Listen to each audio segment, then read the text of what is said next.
I am a 36-year lawyer at Kutak. Majority of my practice was representing a financial guarantee insurer, uh, which is the equivalent of a lender in transactions mostly all over the country. There maybe one or two in Nebraska. My practice now has been helping them to work out the transactions that have been problematic as they lost their AAA rating in the crash of 08, 07, 08, and are continuing to work their way back up to becoming a AAA lender again.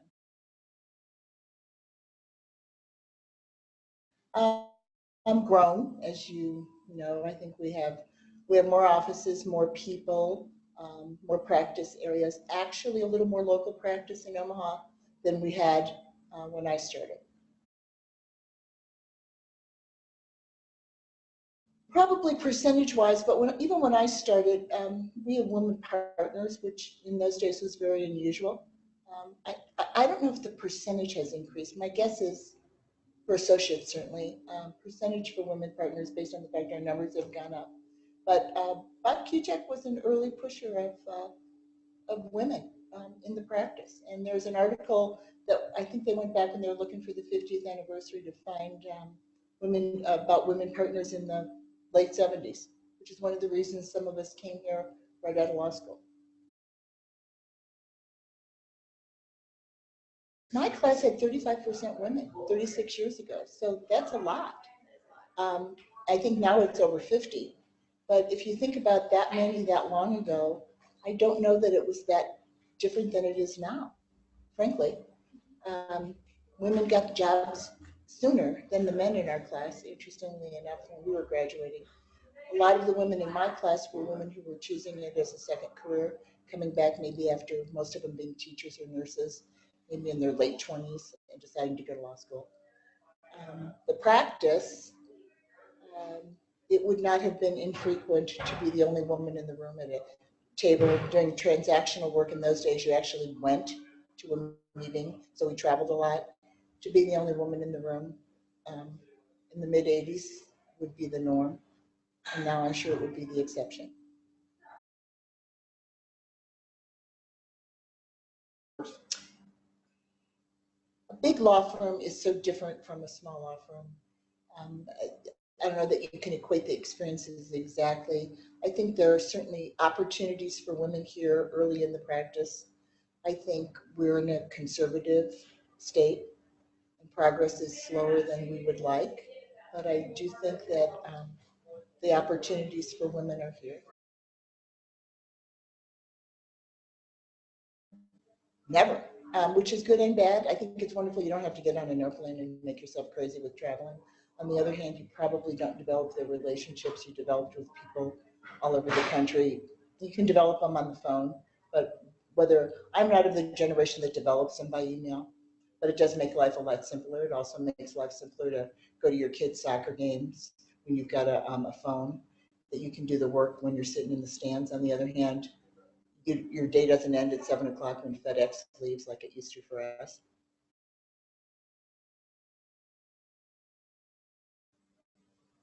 Documents used to come by FedEx or fax, and you would get 200-page faxes, or you would wait until FedEx arrived at 10 o'clock in the morning, and then all the large piles of packages would come that your secretary would copy them and everything would land all at once.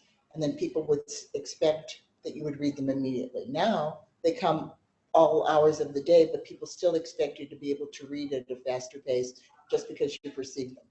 So all I think email has done is change the timing of delivery. In the 80s, they had what they called mag cards. So we didn't ever do our own documents, which is good and bad for younger lawyers, frankly. You would give them to the secretaries and they would make the changes. Or we at Kutak have an entire document processing group that used to be much larger. So you would go through the documents, make the changes by hand, and send them downstairs to document processing to be revised in black line. So the timing was longer. Now, as you make them online and then everybody makes it and there's 14 different colors with comments, it happens faster. I'm not sure it's any less complicated. I just think the speed is quicker.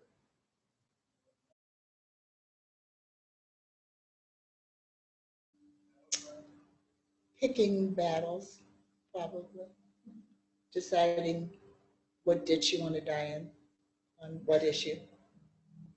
And as you grow in the practice, that answer changes.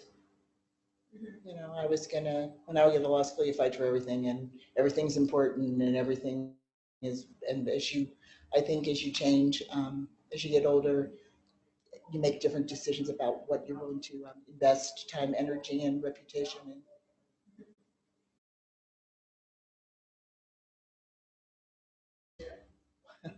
Our recruitment used to be that they would send young lawyers to Creighton to interview students, and then you would have to go to the recruitment committee, which was made up of actually probably the management committee, some of the, and I remember being in the room and fighting to have them interview somebody whose grades were on the edge. I mean, really getting into almost an argument as a second-year lawyer with the person who's the managing partner. The wisdom of that I would question on any level, you know, and I didn't even have a particular interest in this person other than I thought that they were making a bad decision. Probably now I would have kept that to myself. Again, not a big issue, frankly, but something that you think, okay, you don't have to win every fight on that level.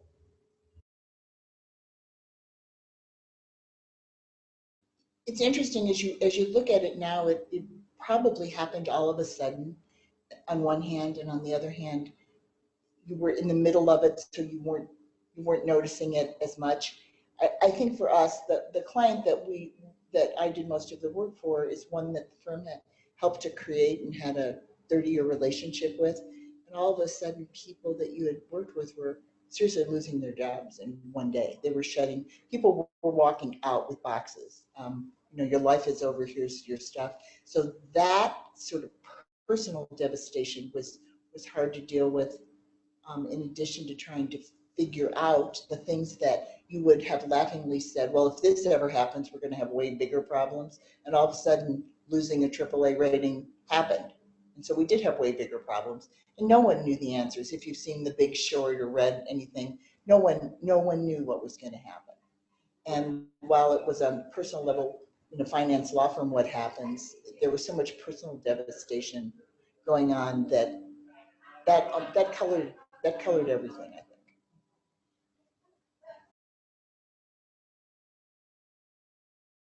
think. There'd be an argument that in some instances it hasn't completely ended already. I think you see there are people who have not completely recovered. I mean, I think the whole Bernie Sanders income inequality thing, portion of that has been people in the last 8 or 9 years have never caught up. Some of it's some of it's changed, but some of the banks that were part of the issue are bigger than they've ever been. So from a law firm point of view, it's caught up that I mean things are fine and most of our clients have recovered or they uh, no longer exist. And Kutak is doing a very good job, I think, of diversifying out a little more, so that should something like that, or maybe when something like that happens again, there wouldn't be as such a direct impact on the firm as there was.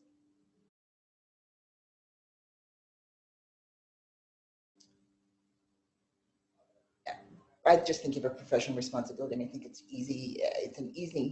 Um, it's an easy answer that you almost have to, and um, depending on what responsibility you see, it's our job to make it a better profession. It's our job to help the younger lawyers, although that's increasingly difficult because I'm not sure that generationally we figured out how to do that in a way that anyone other than, well, we didn't used to do it that way, and you guys say, well, you shouldn't do it this way, it's better to do it this way. I don't know that we've found a dialogue that's particularly effective, but I think it's our responsibility to to make the profession as ethical as it can be. It's also our responsibility, though, this is the harder one that I struggle with.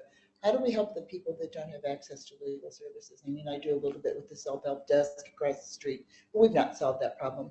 Legal aid can't take everybody.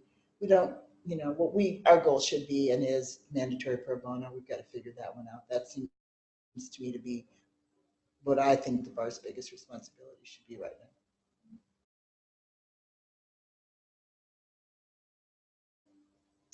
You enjoy it. You actually are in an honorable profession, notwithstanding the lawyer jokes that have increased over the last 25 or 30 years.